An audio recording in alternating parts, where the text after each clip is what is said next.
warahmatullahi wabarakatuh. Alhamdulillahirabbil alamin wassalatu wassalamu ala asrofil anbiya'i wal mursalin sayyidina wa maulana Muhammadin wa ala alihi wa sahbihi ajma'in. Qala Allah ta'ala fil Qur'anil Karim, a'udzu billahi minasyaitonir rajim. Bismillahirrahmanirrahim. Wa istazana rabbukum la in syakartum la'azidannakum wa la in kafartum inna 'adzabi lasyadid. Al-ayah. Shadaqallahul 'azim wa shadaqar rasuluhun nabiyul karim. Wa nahnu 'ala dzalika minasyahidin wa syakirin walhamdulillahi rabbil alamin. Qala Rasulullah sallallahu alaihi wasallam, man zara 'aliman faka'anna mazarani, man safaha 'aliman faka'anna masafahani, man jalasa 'aliman faka'anna majalasani fid dunya, wa man jalasani fid dunya ajlastuhu ma'i yaumal qiyamah. Jamaah cahaya Irma yang dirahmati oleh Allah Subhanahu wa taala, alhamdulillah kita semuanya masuk di bulan yang penuh barokah, bulan yang penuh magfirah, yaitu bulan kelahiran daripada baginda Nabi besar Muhammad sallallahu alaihi wasallam.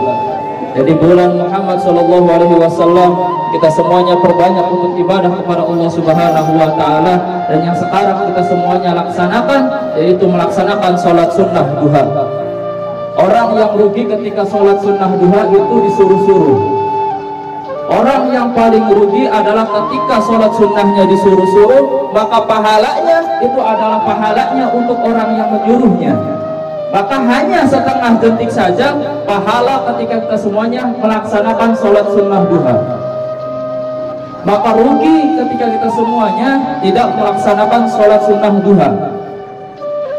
Sholat sunnah duha itu dibagi menjadi 3 waktu. Yang pertama adalah waktu yang utama, yang kedua waktu di pertengahan, dan yang ketiga itu adalah waktu yang paling terakhir. Waktu yang pertama itu adalah 1 jam 30 menit setelah kita semuanya melaksanakan sholat subuh.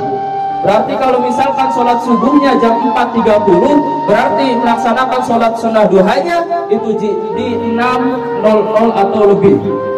Pahalanya, fadilahnya itu adalah sama melaksanakan ibadah umroh dan juga ibadah haji. Pahala melaksanakan sholat sunnah duha itu adalah pahalanya sama ibadahnya dengan melaksanakan umroh dan juga haji.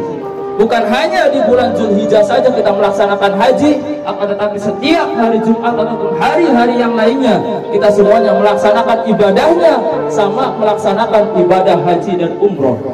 Maka rugi ketika kita semuanya sholat sunnah duhanya itu disuruh-suruh.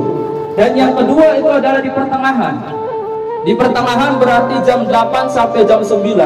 Pahalanya itu adalah ketika kita semuanya sholat sunnah duha, pahalanya semua yang ada di badan kita semuanya berzikir kepada Allah Subhanahu wa taala. Lisan kita berzikir kepada Allah Subhanahu wa taala, tangan kita berzikir kepada Allah. Semuanya yang ada di tubuh kita berzikir kepada Allah Subhanahu wa taala, dan pasti semuanya akan dilipat gandakan oleh Allah Subhanahu wa taala.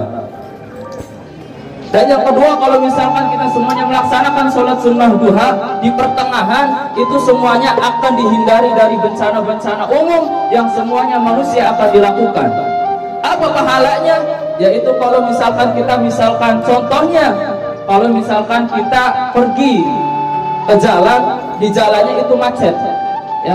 Tapi kalau misalkan kita melaksanakan sholat sunnah duha di pertengahan, maka kita akan semuanya akan diberikan tuntunan, dalam artian akan diberikan solusinya supaya tidak macet. Jadi ada saja yang memberikan tuntunan bagaimana caranya kita tidak macet. Dan yang ketiga, yang terakhir waktunya itu adalah di jam 10 ya. Ibadahnya, fadilahnya, pahalanya ketika kita melaksanakan di akhir sholat duha itu, kita semuanya akan diberikan rezeki oleh Allah Subhanahu wa ta'ala.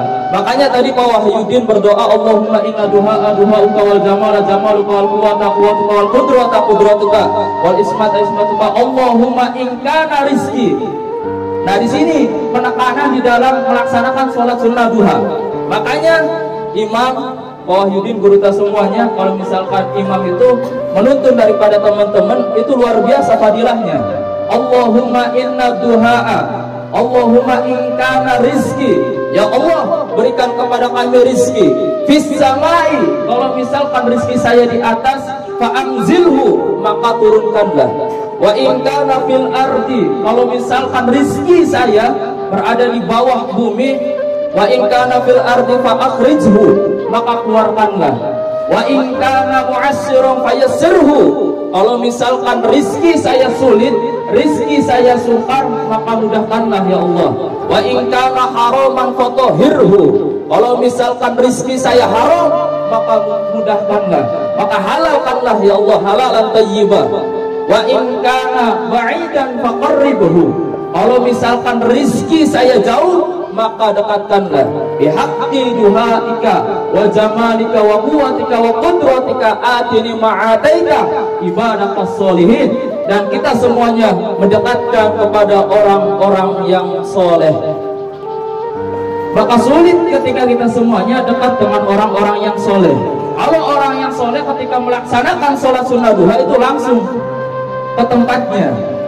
Dan bahkan kalau misalkan orang soleh itu terhindar dari yang namanya siksaan daripada nerakanya Allah Subhanahu wa Ta'ala.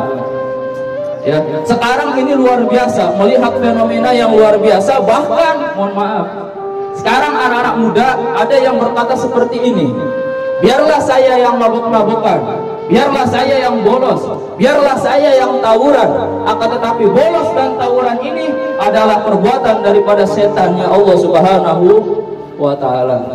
Maka ketika kita berbicara mengenai tentang siksa daripada Allah Subhanahu wa Ta'ala itu luar biasa.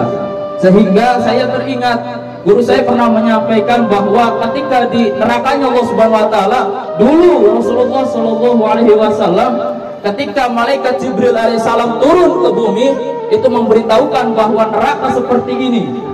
Rasulullah 3 hari 3 malam itu tidak bisa tidur. Rasulullah ini adalah nabi yang luar biasa, tidak pernah tidur kecuali ketika melaksanakan sholat, mengimami sholatnya. Kenapa? Karena takut terhadap nerakanya Allah Subhanahu wa Ta'ala. Sehingga Siti Fatimah, anaknya daripada Rasulullah Shallallahu alaihi wasallam, melihat baginda Rasul hanya di dalam rumahnya saja termenung dan bersujud kepada Allah Subhanahu wa Ta'ala karena mendengar cerita daripada neraka Allah Subhanahu wa Ta'ala. Maka mudah-mudahan kita semuanya terhindar dari siksa neraka, amin ya rabbal alamin. Karena di neraka kalau misalkan kita lihat, saya kadang tidak bisa menjelaskan kalau misalkan mengenai tentang azab. Ketika kita semuanya berada di nerakanya Allah Subhanahu wa Ta'ala, ketika itu kulit mereka gosong, hangus, terbakar. Faddalna juludan ghairaha, kami ganti dengan kulit yang baru. Kalau misalkan kita semuanya sudah di nerakanya Allah Subhanahu wa Ta'ala, faddalna juludan ghairaha, telah kami ganti kulit yang baru. Hangus, gosong, terbakar, hitam, melepuh menjadi arang. Faddalna juludan ghairaha, kami ganti dengan kulit yang baru.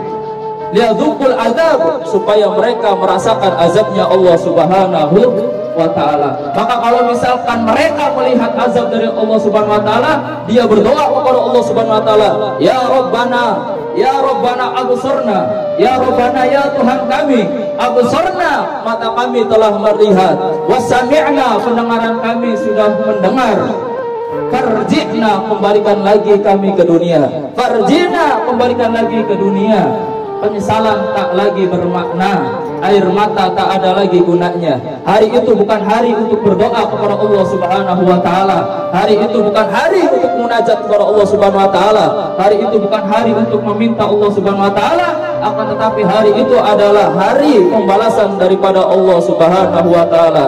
Hadza yaumul hisab, hari itu adalah hari perhitungan ketika amal baik kita, amal buruk kita akan dicatat oleh Allah Subhanahu wa Ta'ala dan akan diminta pertanggungjawaban oleh Allah Subhanahu wa Ta'ala. Maka saya berpesan pada siswa-siswi SMK Negeri 1 Lelea Jamaah Cahaya Irma yang dirahmati oleh Allah, mudah-mudahan kita bukan lagi hanya disuruh untuk melaksanakan ibadah, baik ibadah makkah maupun ghairu makkah, akan tetapi kesadaran diri kita untuk melaksanakan ibadah pada Allah Subhanahu wa Ta'ala.